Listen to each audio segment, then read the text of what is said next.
से बचकर जो निकल जाता है, समझ लो वो जिंदगी के एक पड़ाव पर ऊपर की ओर बढ़ जाता है।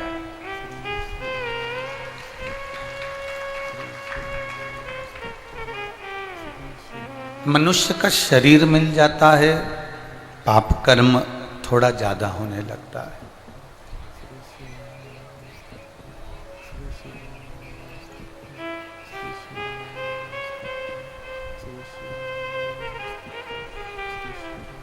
पाप, सांप और आग, इससे थोड़ी सी दूरी बनाकर रखिए। अगर मानव की देह मिल जाए, मनुष्य का शरीर मिल जाए, तो प्रयास ये करिएगा कि हम इस शरीर के द्वारा किसी का दिल ना दुखाएं, हम इस शरीर के द्वारा कोई गलत कार्य ना करें।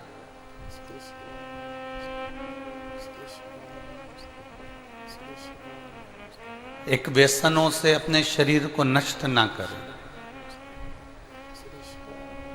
तुम्हारी 50,000 की 1 लाख की गाड़ी में पेट्रोल खत्म होने पर कोई गटर का पानी नहीं डालता, कोई नाली का पानी नहीं डालता। यहाँ जितने बैठे हैं इसमें से कोई ऐसा व्यक्ति नहीं कि अपनी गाड़ी का पेट्रोल खत्म हो जाए तो उसमें पानी डालकर चलाया जाए।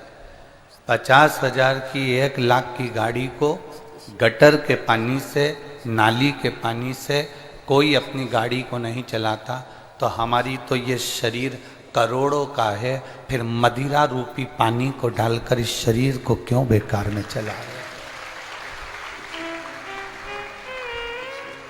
कीमती है ये शरीर, हमारी किडनी, हमारा लीवर, हमारा फेफड़ा, हमारी आंतें, हमारा हृदय, हमारे नेत्र, हमारी श्रवण शक्ति, हमारी वाणी बड़ी कीमती है।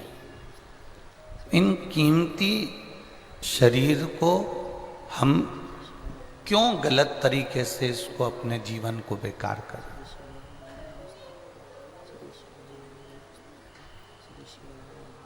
मानव की जो देह है ये पाप कर्म में लिप्त ना हो, इसका स्मरण रहे। अगर ये मानव की देह पाप कर्म में लिप्त होती है तो फिर मानव का शरीर मिलना बेकार है। पाप से, आग से और सांप से बचने का प्रयास करें। यहाँ हमारी ब्रह्म कुमारी परिवार की बहनें बैठी हुई हैं। आप कभी ब्रह्म कुमारी आश्रम के अंतर्गत गए होंगे तो वह भी आपको यही चीजें बताती हैं कि हमें पाप से दूर रहना है।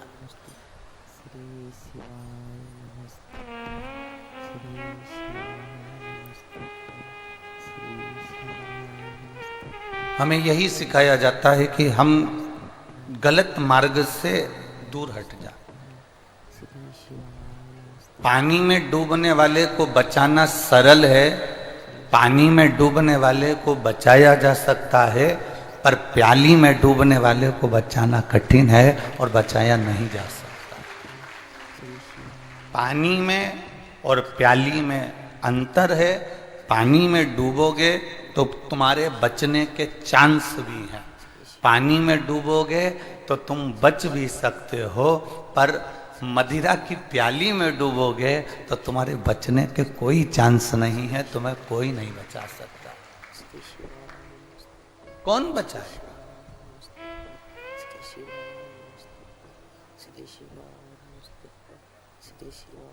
आपकी अविरल भक्ति, आपका विश्वास, आपकी दृढ़ता आपको परमात्मा के करीब में ले जाती है। प्रत्येक गांव में एक संत, एक साधु, एक सत्पुरुष, एक पतिव्रता नारी, एक सतीवान नारी, एक भगवान का भक्त, प्रत्येक गांव में जैसे पीपल का वृक्ष होता है, हनुमान जी का मंदिर होता है, भगवान का मंदिर होता है, भैरव जी का मंदिर होता है, या कोई देवी जी का शीतला माता का ओटला होता है, मंदिर होता है, वैसे ही प्रत्येक गांव में एक संत होता है, प्रत्येक गांव में कोई एक भक्त होता है, प्रत्येक गांव में कोई एक पतिव्रता धर्म का पालन करने वाली एक नारी होती है, सातित्व को धारण करने वाली कोई एक नारी होती है। प्रत्येक गांव में भगवान ने एक न एक संत, भक्त या नारी या सत्पुरुष को भेज कर रखा होता है, जिससे उस गांव में कोई तकलीफ नहीं आती है, वो गांव कभी नष्ट नहीं होता है, उसके तप बल के कारण,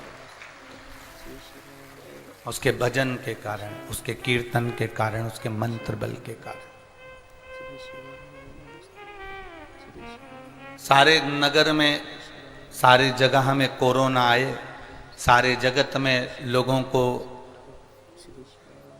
मालूम पड़े कि वोमिटिंग हो रही है, सभी जगह बड़े बड़े शहरों में बड़ी बड़ी बीमारियां आ रही हैं, शहरों से लगे हुए गांवों में मान लो कोई बीमारियां आ रही हैं, और आपका गांव बीमारी नहीं आई, आपके गांव में बीमारी आई भी तो कुछ लोगों को छू कर चली गई, और हमारा गांव एकदम अच्छा बना रहा, तो समझ लेना कि अपने गांव में कोई सती नारी है, कोई सत्पुरुष है, हमारे गांव में कोई ना कोई भगवान का भक्त जरूर है, इसलिए हमारा